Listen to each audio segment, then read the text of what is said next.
purpose of the Derby is to have the last car running.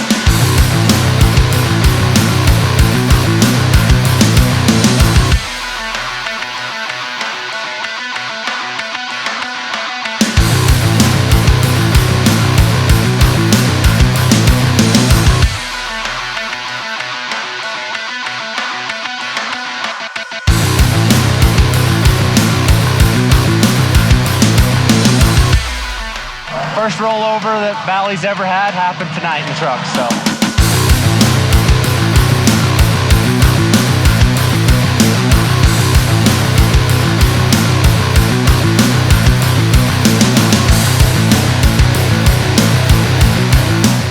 The average car you've seen out here takes 4 months to build.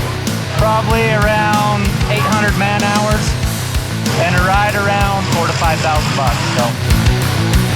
My name's Paul Cox. I was in charge of the Lions Club Demolition Derby tonight. I love it. It's my